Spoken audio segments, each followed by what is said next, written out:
Nous savions qu'elle rôdait. Parfois je la voyais. Ce n'était qu'un rocher, ce n'était qu'un nuage. Je vivais dans son attente. Au cours de son séjour au Népal en 1973, Peter Mathiesen n'avait jamais vu la panthère. À qui lui demandait s'il l'avait rencontrée, il répondait « Non, n'est-ce pas merveilleux ?» Eh bien non, my dear Peter, ce n'était pas merveilleux. Je ne comprenais point qu'on pût se féliciter des déconvenus. C'était une pirouette de l'esprit. Je voulais voir la panthère, j'étais venu pour elle. Sans relâche, les trois amis scrutaient les lieux au télescope. Munier pouvait rester une journée à inspecter des parois, centimètre par centimètre. « Il me suffirait d'apercevoir une trace d'urine sur un rocher », disait-il. Le deuxième soir de notre arrivée dans le canyon, nous revenions vers le campement des Tibétains quand nous la croisâmes. Le ciel diffusait encore une faible lumière. Munier la repéra, à 500 mètres de nous, plein sud. Il me passa la longue vue, m'indiqua précisément l'endroit où viser, mais je mis un long moment à la détecter, c'est-à-dire à comprendre ce que je regardais. Cette bête était pourtant quelque chose de simple, de vivant, de massif, mais c'était une forme inconnue à moi-même. Or, la conscience met du temps à accepter ce qu'elle ne connaît pas.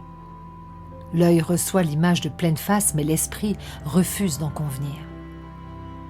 Elle reposait, couchée au pied d'un ressaut de rochers déjà sombre, dissimulé dans les buissons. Le ruisseau de la gorge serpentait 100 mètres plus bas. On serait passé à un pas sans la voir. Ce fut une apparition religieuse. Aujourd'hui, le souvenir de cette vision revêt en moi un caractère sacré. Elle levait la tête, humait l'air. Elle portait l'héraldique du paysage tibétain. Son pelage, marqueterie d'or et de bronze, appartenait au jour, à la nuit, au ciel et à la terre. Elle avait pris les crêtes, les névés, les ombres de la gorge et le cristal du ciel, l'automne des versants et la neige éternelle, les épines des pentes et les buissons d'armoise, le secret des orages et des nuées d'argent, l'or des steppes et le linceul des glaces, l'agonie des mouflons et le sang des chamois. Elle vivait sous la toison du monde, elle était habillée de représentations. La panthère, esprit des neiges, s'était vêtue avec la terre. Je la croyais camouflée dans le paysage, c'était le paysage qui s'annulait à son apparition. Par un effet d'optique digne du zoom arrière cinématographique, à chaque fois que mon œil tombait sur elle, le décor reculait, puis se résorbait tout entier dans les traits de sa face. Née de ce substrat, elle était devenue la montagne, elle en sortait. Elle était là et le monde s'annulait. Elle incarnait la physis grecque, natura en latin, dont Heidegger donnait cette définition religieuse, ce qui surgit de soi-même et apparaît ainsi. En somme, un gros chat avec des taches jaillissait du néant pour occuper son paysage.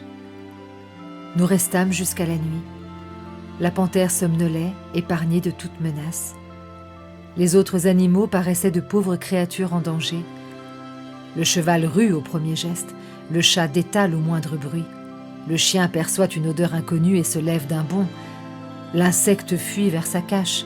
L'herbivore redoute les mouvements derrière lui et l'homme lui-même n'oublie jamais de regarder dans les coins en entrant dans une pièce. La paranoïa est une condition de la vie. Mais la panthère était certaine de son absolutisme. Elle reposait, absolument abandonnée, car intouchable. Dans ma jumelle, je la vis s'étirer. Elle se recoucha. Elle régnait sur sa vie. Elle était la formule du lieu. Sa seule présence signifiait son pouvoir.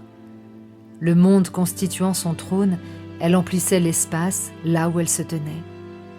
Elle incarnait ce mystérieux concept du corps du roi.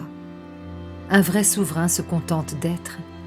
Il s'épargne d'agir et se dispense d'apparaître. Son existence fonde son autorité. Le président d'une démocratie, lui, doit se montrer sans cesse, animateur du rond-point. À 50 mètres, des yaks broutaient, impavides. Ils étaient bien heureux car ils ne savaient pas leur prédateur tapi dans les rochers. Aucune proie ne pourrait psychiquement supporter l'idée qu'elle côtoie la mort. La vie est vivable si le péril est ignoré. Les êtres naissent avec leurs propres œillères. Munier me passa la lunette la plus puissante. Je scrutais la bête jusqu'à ce que mon œil se dessèche dans le froid. Les traits de la face convergeaient vers le museau, en ligne de force. Elle tourna la tête, pleine face. Les yeux me fixèrent. C'étaient 2 cristaux de mépris, brûlants, glacial. Elle se leva, tendit l'encolure vers nous. Elle nous a repérés, pensai-je. Que va-t-elle faire, bondir? Elle bâilla. Voilà l'effet de l'homme sur la panthère du Tibet. Elle nous tourna le dos, s'étira, disparut. Je rendis la lunette à Munier. C'était le plus beau jour de ma vie depuis que j'étais mort.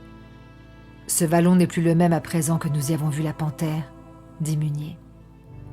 Lui aussi était royaliste, croyant à la consécration des lieux par le séjour de l'être. Nous redescendîmes dans la nuit. J'avais attendu cette vision, je l'avais reçue. Plus rien ne serait désormais équivalent en ce lieu fécondé par la présence, ni en mon fort intérieur. Nous la revîmes avant la tombée du soir dans les machicoulis de la crête. Elle était étendue, s'étira, se releva et s'en alla d'un pas chaloupé. Sa queue fouetta l'air et se figea, dessinant un point d'interrogation. Conserverai-je mon royaume devant l'avancée de vos républiques? Elle disparut. Elles passent une grande partie des 8 années de leur existence à dormir, dit Munier. Elles chassent si une occasion se présente. Elles se gobergent, puis tiennent 1 semaine sur les réserves. Mais le reste du temps, elles somnolent, 20 heures par jour parfois. Elles rêvent? Qui sait? Quand elles fixent le lointain, contemplent-elles le monde? Je le crois, dit-il.